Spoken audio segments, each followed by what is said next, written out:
કંબોઈ 4 રસ્તા બન્યું ગંદકી સામ્રાજ્ય, મુસાફરો દુકાનદારો પરેશાન, વરસાદી પાણી ભરાતા રોગચાળાનો ભય, તંત્રની ઉદાસીનતા સામે આક્રોશ. કાંકરેજના કંબોઈ 4 રસ્તા પર રોડની સાઈડોમાં દુકાનો આગળ વરસાદનું પાણી ભરાતા સાઈડો ગંદકીમાં ફેરવાઈ. રોડ સાઈડમાં ગંદકીના ગંજ ખડકાયા અને વાહનોની ઝડપથી ઉડતી ધૂળની ડમરીઓએ લોકોનું જીવન મુશ્કેલ બનાવ્યું છે. 4 રસ્તાના વિસ્તારોમાં રોગચાળો ફેલાવાની દહેશતથી સ્થાનિકોમાં ભયનો માહોલ. કંબોઈ 4 રસ્તા પર વરસાદ પડતા રોડ સાઈડમાં પાણી ભરાવાની સમસ્યા વકરી છે.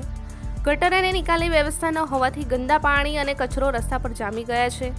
વળી 4 રસ્તા પરથી પસાર થતા વાહનોની અતિશય ઝડપના કારણે ધૂળની ડમરીઓ ઉડી રહી છે, જેના કારણે વાહન ચાલકો અને આસપાસના રહીશોને શ્વાસ લેવામાં તકલીફ પડી રહી છે.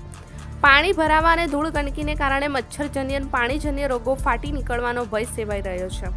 તંત્રની ઉદાસીનતાને લઈને સ્થાનિકોએ તાત્કાલિક પાણી નિકાલ અને સફાઈ કામગીરી કરવાની માંગ ઉઠાવી છે.